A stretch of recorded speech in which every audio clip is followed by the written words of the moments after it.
This is a very simple way to cut rotors.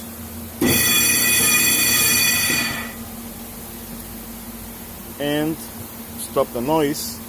All you gotta do is just put 3 magnets that you can buy at Harbor Freight.